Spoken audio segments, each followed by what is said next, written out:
So, last problem tayo guys sa arithmetic progression natin. So, lumabas daw to ng ECE board exam April 1995. So, basahin natin.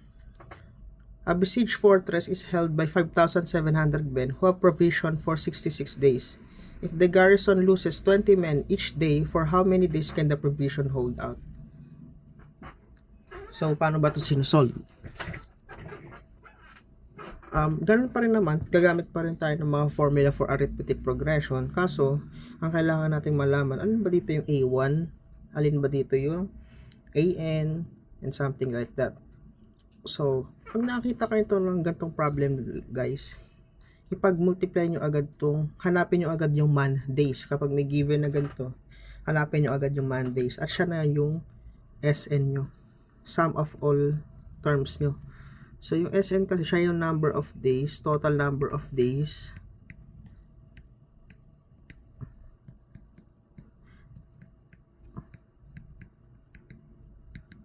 The provision can hold out.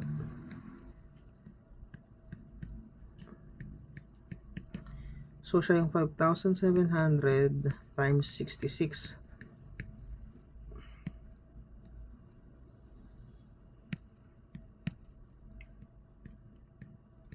So, yung SN natin is, pag minultiply natin, gamitin natin itong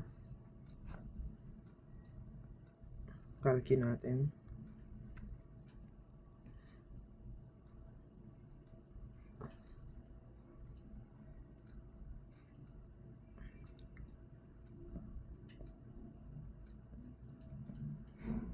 $376,200.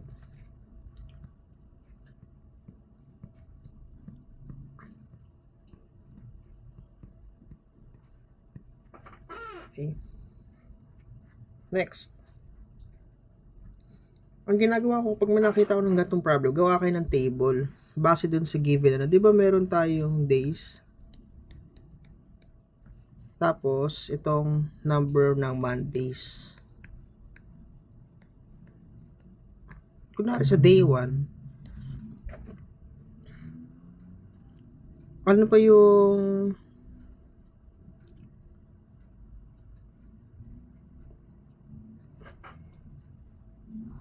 ilan bang tao? Di pala Mondays, dapat man. Ilang men ba yung, sa una daw, di ba 5,700 yung kinuha nila? Next, sa day 2, sabi kasi if the garrison loses 20 men each day, so minus mo na ng 20, 5,700 minus 20 magiging 5,680. Next,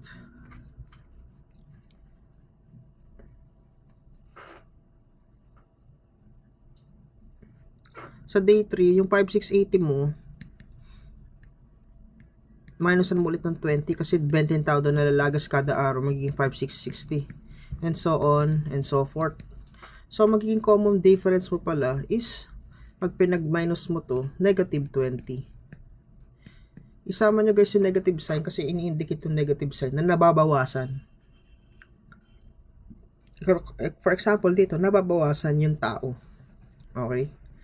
So, meron na tapos, base dito sa given problem, bali mako-conclude mo na ang A1 mo dyan is yung 5,700 kasi ganyan po yung umpisa. Tapos, ang common difference mo is negative 20. So, gamit lang tayo ng formula guys. Sn is equal to n over 2 2A1 plus n minus 1 d.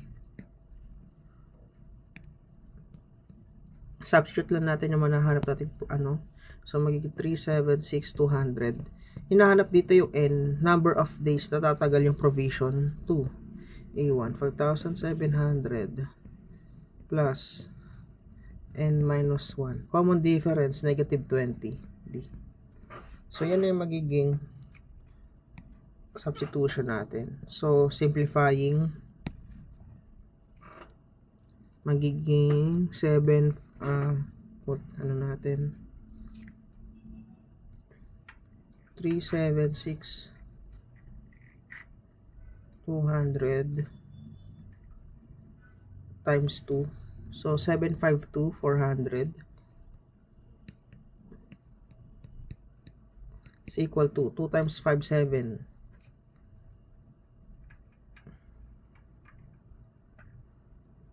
11,400. 11,400 n plus negative 20. So minus pala. Minus 20n squared plus 20. Tama. So ano magiging 20n squared minus 11,400 n plus 752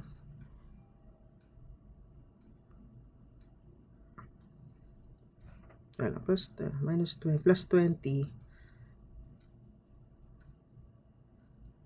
752 752 11 4n minus 20n squared ay plus 20n pala to, plus 20n. So magiging 11 nandito, kasama na pala siya dito.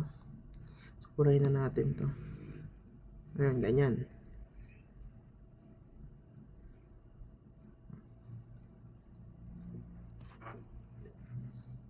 Plus 20n.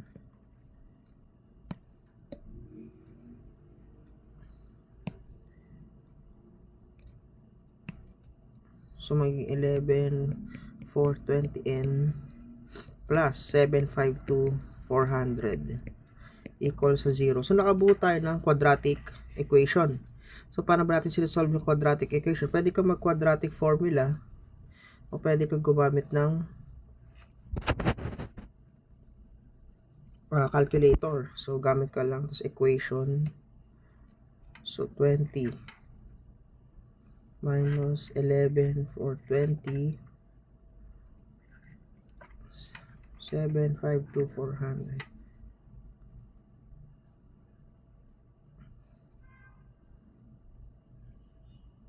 76 and 495. So n natin is 76 425 base sa 495 base sa ano natin. Pero alin nang i-adapt mo dyan? Basahin natin yung problem. And then sa answer, sa choices na rin, ang sagot natin itong 11 n is equal to 76.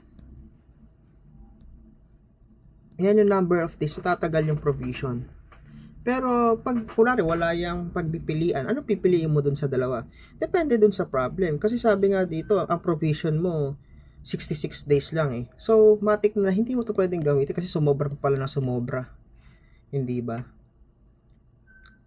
Ang laki na sobra niyan. So dito ka sa 76 days. Mali pala dito. 7 dito pala to. 76 tayo. 76 days.